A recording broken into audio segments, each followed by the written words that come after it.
Alright, so here is the final problem, 2012, question 3. Again, it's a rotation question, and this question looks a lot trickier than what it actually is. And one of the things to realize is that I had mentioned it before, but you are now dealing with a case where it's sliding and rotating, and also rotating with no sliding. So what I said before is this. This has some linear speed. I'm going to call that V big L, and let me just call this V little l. Because these two linear speeds are going to be two different linear speeds. And they're also going to be rotating. So this has angular 1, and this has angular speed of 2. Alright, so remember, when it's sliding, that means that when we do the omega equals V over R, that this V is not equal to VL. But when it's not sliding, then omega equals V over R, V does equal the linear speed. So that's the big difference. It's not saying that when it's sliding or not sliding that omega doesn't equal V over R. It just means that when we use that equation, omega equals V over R, that V is not the same as the linear speed of the object. And basically what's going to happen is this. So this object is sliding. So it's got some linear speed. Now when it starts hitting the friction, it's moving so fast that's why it's sliding. It's moving too fast. So in fact, V, in this case, I'll call it V1, is much bigger than VL. So it's moving too fast, so friction's going to slow it down. Friction's going to slow down VL while increasing the angular speed until they reach a point where they're equal to each other, and then we have this case. So that's what's going on. When this object is sliding, what's going on is that the friction is being used to increase the rotational speed while also decreasing its linear speed. And it does that until the two will be compatible or equivalent. Alright, so let's actually get into the real problem. Alright, so they're saying, starting from Newton's law, Newton's second law, so they actually tell you where to start. And then they say, come up with a differential equation. So we haven't really done a differential yet, not really. Because like I said, question 1, you didn't really have to use calculus. You could if you wanted to, but now we actually do have to do it. So we have to start with Newton's second law, and it even says in either the translational or rotational form to figure out a differential equation for the ring that's sliding and rotating. So we're talking about this scenario right here. So easiest thing, 1, since we're looking for the linear speed, this is going to be translational, and angular speed is going to be rotational. So you might think, oh, what does that mean? Well, what is the translational or rotational form doing second law? All right. Well, in this case, it's F net equals ma. Here, again, the friction is being used to slow the speed down. So we have the object moving to the right, and then we have friction moving in that direction. So we have negative force of friction equals ma. So we know friction is just negative mu mg equals ma.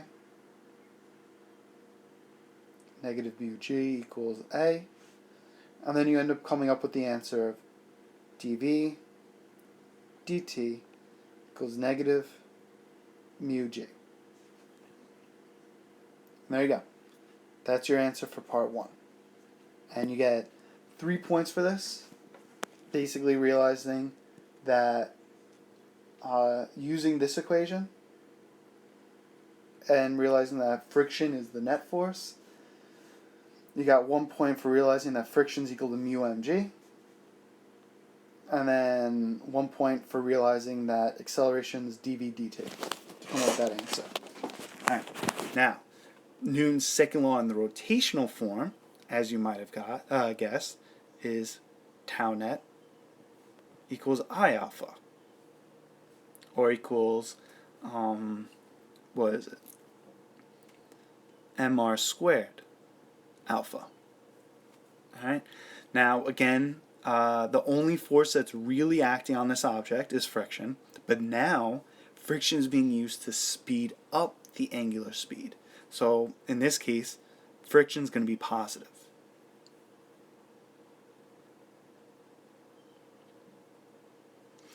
Friction still mu mg r equals mr squared alpha r. So we end up getting mu g over r equals alpha. So d omega dt equals mu g over r. And that's what you end up getting for your second equation. Again, this is 3 points for pretty much the same thing. 1 point for realizing this. 1 point for realizing friction is the net force. And 1 point for realizing that acceleration is d omega over dt. Alright, and that was basically it. So again, you got 6 points, almost more than half of the actual problem, or no, not more than half, almost half of the problem done, and it was just basically set up the equation using F net equals ma. They literally spelt out the steps that you wanted to do. So make sure that you're reading the question carefully to see where should you start, what are you looking for, yada yada yada. Alright, so this one, deriving an expression for the magnitude of the following as the ring is sliding and rotating. So now we're going to take the equations and actually integrate it.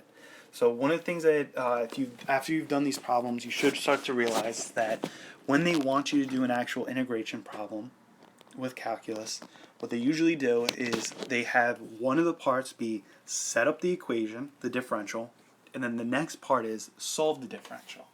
And the reason they do this is because in case you mess up on setting up the equation, they want to be able to give you full points for kind of realizing that you still know how to do the integration. All right, so if you recall for this, it was dv over dt equals negative mu g. So dv, remember when we do this, we had to get v's all onto one side with the dv and everything else with the dt. Mu and g are both constants, so I'm actually going to leave them where they are with dt. And I'm going to integrate it. This is going to go from 0 to t, since it tells us that this is where, since we're doing it from this section, it says that that's 0, t equals 0. But my velocity is going to go from v0 to v. Remember, when we figure out what our bounds is, it's initial to final. So in this case, our initial velocity is v0, and then it's going to go to some other velocity v. All right, so integral of dv is just v, so it's v0. Again, the negative mu g are both constants, so the integral of dt is just t, from t to 0. You end up getting v minus v0 equals negative mu gt.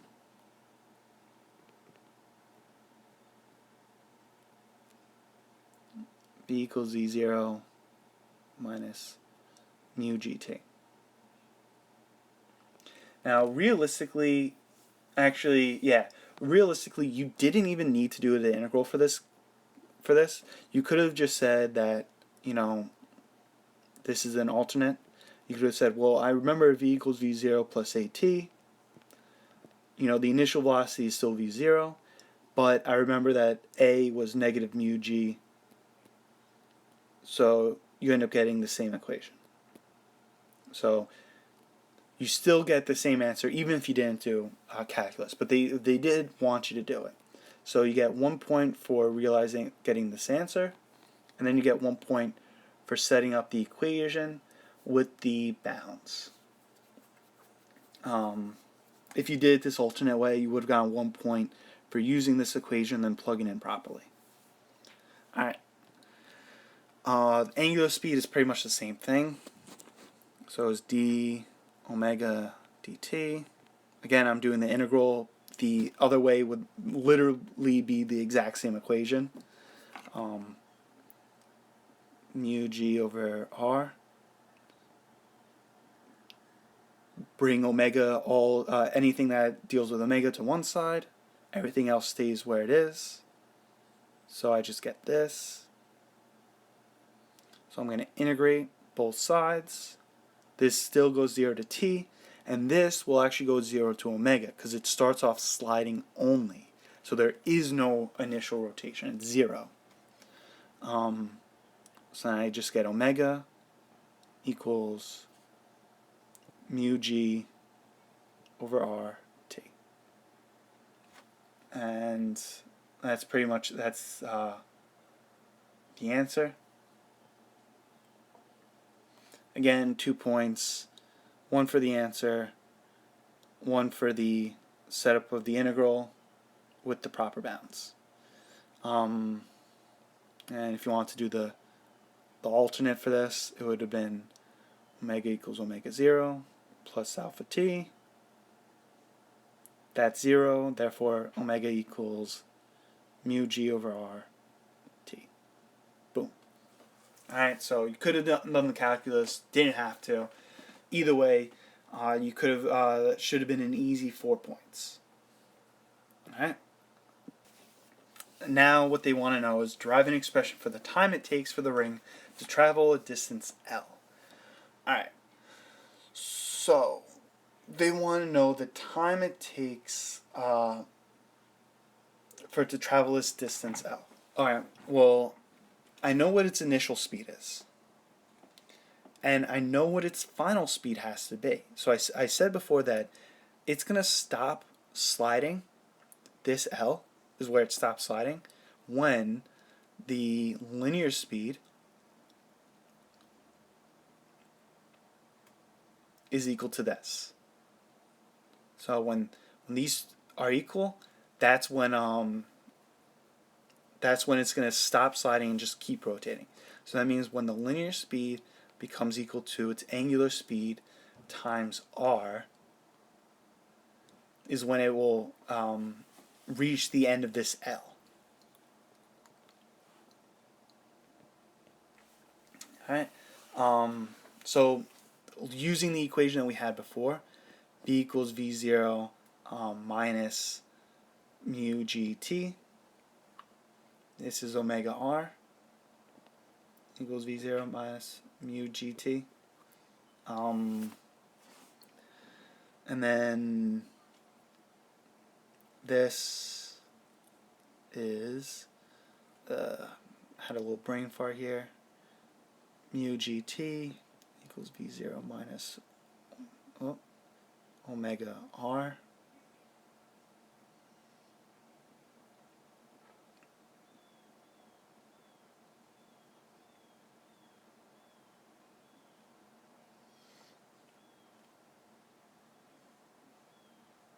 Alright.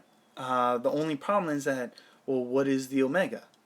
Alright, well, if you remember, omega is equal to mu gt over r. So that means that this is going to be equal to v0 minus mu gt over r times r over mu g. R cross out with r. And we end up getting this equation. T equals, let's see,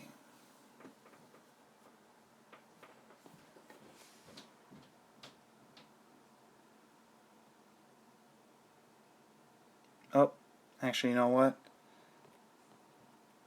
I shouldn't have waited so long to substitute in the omega.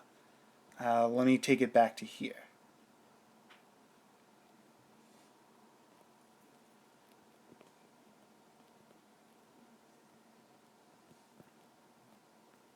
Because I forgot that omega is time dependent as well.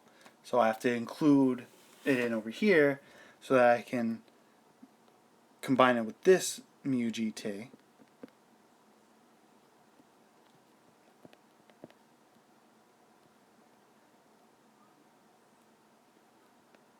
And end up getting this. Alright, and that's pretty much that's the answer. Again, you got 2 points. 1 point for realizing that it's going to stop slipping when this occurs, when v equals r omega, and realizing that omega is equal to this. And then you got 1 point for the correct answer. There you go. Trying to think if there was any other way to do this. No, not really. That was pretty much the main way. All right. This one, it says determine what the velocity of the ring is after it's traveled a distance L. All right, well, using that same equation, v equals v0 minus mu gt. We now know what t is. It's v0 to mu g. So this ug, mu g, v0 minus v0 over t. So that means when v equals half its original speed. So when the velocity ends up decreasing by a factor of a half, that's when it's going to stop stop sliding and just start rotating, only rotating. And this was pretty much 1 point for doing this to here. And then the very final part is determine what the distance L is. Alright, so there's a few different ways to go about doing this. The non-calculus way would be to say Vf squared equals V0 squared plus 2AD. You know, you have all those things. With Vf was V0 over 2 squared equals V0 squared plus 2 mu g times L. Let's see, this is just V0 squared divided by a fourth minus V0 squared equals negative 2 mu GL. This is going to be that negative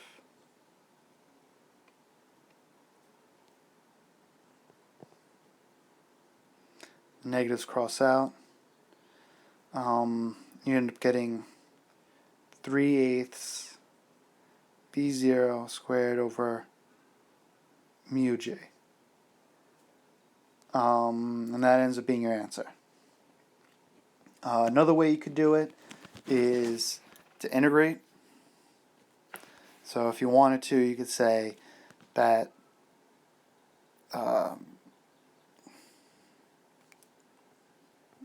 L is just the integral of velocity with respect to time, except here we have specific bounds, 0 to, what was it? It was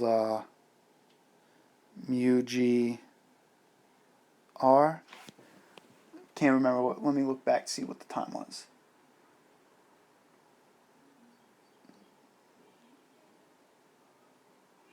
Oh, no, I was way off at that time. Time is, okay, can't erase it. The final time is going to be V0 to mu g. So the equation for velocity was V0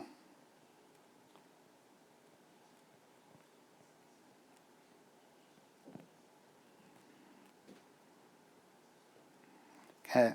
I'm just gonna write t here mostly because I don't have room to actually write this. So you end up getting vt v0t minus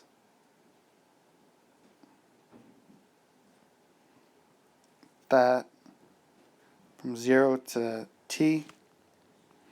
So it ends up being v0 times v0 2 mu g minus mu g 2 times v0 squared 4